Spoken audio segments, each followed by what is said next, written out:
ખેડૂતો કે જે પોતાના પરિશ્રમનું ફળ આખા સમાજને ઉર્જા અને ભોજન તરીકે પ્રદાન કરે છે અને તેઓની મહેનતનો સીધો સંબંધ બજારમાં મળતા ભાવ જોડે છે, ત્યારે ચાલો જાણીએ આજે રાજકોટ માર્કેટિંગ યાર્ડમાં શું ભાવ મળી રહ્યા છે અને ખેડૂતોને કેટલી આવક નોંધાઈ રહી છે। નમસ્કાર દર્શક મિત્રો, BS9 TV ન્યૂઝમાં આપની સાથે હું છું નેહા પટેલ। ખેડૂતો માટે તીર્થધામ સમૂહ ગણાતું રાજકોટ માર્કેટિંગ યાર્ડમાં તાલુકા અને ગામડામાંથી ખેડૂતો પોતાની જણસી વેચવા આવતા હોય છે, ત્યારે સિઝનેબલ પાકો માર્કેટિંગ યાર્ડમાં ઠલવાયા છે અને આ સાથે જ પૂર બહારમાં વિવિધ જણસીઓની આવક જોવા મળી રહી છે। તો યાર્ડમાં હાલ કપાસની 2300 ક્વિન્ટલ આવક નોંધાઈ હતી અને કપાસનો મણદેઠ ભાવ 1470 થી લઈને 1620 રૂપિયા બોલાયો હતો। તો આ સાથે જ ઘઉંની પણ આવક જોવા મળી હતી અને ઘઉંના ભાવની વાત કરવામાં આવે તો ઘઉંના ભાવ 525 થી લઈને 533 રૂપિયા સુધી બોલાયા હતા। તો આ સાથે જ સોયાબીનની પણ પૂર બહારમાં આવક જોવા મળી હતી અને સોયાબીનનો મણદેઠ ભાવ 1025 થી લઈને 1100 રૂપિયા જોવા મળ્યો હતો, એટલે કે સોયાબીનના ભાવમાં વધારો જોવા મળ્યો છે। તો આ સાથે જ તુવેરની 1600 ક્વિન્ટલ જંગી આવક સાથે તુવેરનો મણદેઠ ભાવ 1000 થી લઈને 1700 રૂપિયા સુધી બોલાયો હતો। તો યાર્ડમાં એરંડાની આવક વધુ જોવા મળી હતી અને આ સાથે જ ખેડૂતોને એરંડાનો મણદેઠ ભાવ 1107 થી લઈને 1245 રૂપિયા મળ્યો હતો। તો તલની પણ આવક જોવા મળી હતી અને આ સાથે જ તલના ભાવ 1650 થી લઈને 2075 રૂપિયા બોલાયો હતો। તો હવે નજર કરીએ મરી મસાલાની આવક અને તેમના ભાવ સાથે। તો યાર્ડમાં જીરુની 1000 ક્વિન્ટલ આવક નોંધાઈ હતી અને જીરુનો મણદેઠ ભાવ 4111 થી લઈને 4660 રૂપિયા બોલાયો હતો।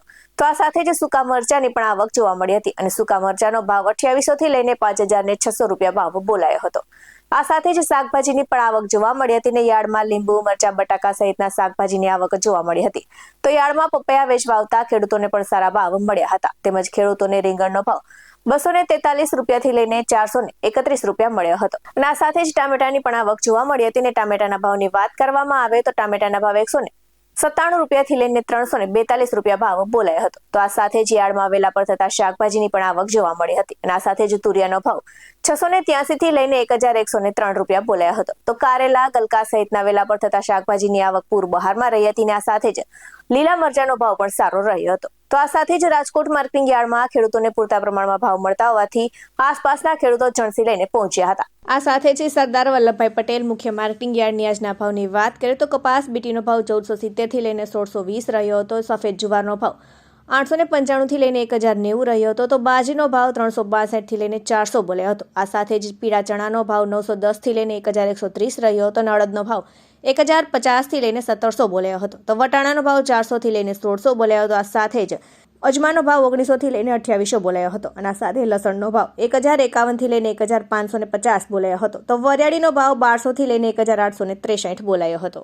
આ સાથે જ વાત કરીએ શ્રી પોપટભાઈ સોરઠિયા સબ માર્કેટિંગ યાર્ડની તો લીંબુનો ભાવ 221 થી લઈને 463 બોલાયો હતો। પપૈયાનો ભાવ 56 થી લઈને 144 બોલાયો હતો। સૂકી ડુંગળીનો ભાવ 64 થી લઈને 300 બોલાયો હતો। તો મૂળાનો ભાવ 211 થી લઈને 403 બોલાયો હતો। ભીંડાનો ભાવ 449 થી લઈને 814 રૂપિયા બોલાયો હતો। તો ટીંડોળાનો ભાવ 615 થી લઈને 1185 રૂપિયા બોલાયો હતો। સરગવાનો ભાવ 676 રૂપિયાથી લઈને 1217 બોલાયો હતો। તો સાથે જ વટાણાનો ભાવ 311 થી લઈને 476 રૂપિયા બોલાયો હતો અને આ સાથે જ વાલનો ભાવ 427 થી લઈને 672 રૂપિયા બોલાયો હતો। આવા જ વધુ અહેવાલ સાથે ફરી મળતા રહીશું। તમે અમારી YouTube ચેનલને સબસ્ક્રાઇબ કરવાનું અને અમને Facebook અને Instagram પર ફોલો કરવાનું ભૂલશો નહીં। બાકી અવનવી અપડેટ્સ મેળવવા માટે આપ જોતા રહો BS9 TV ન્યૂઝ। નમસ્કાર।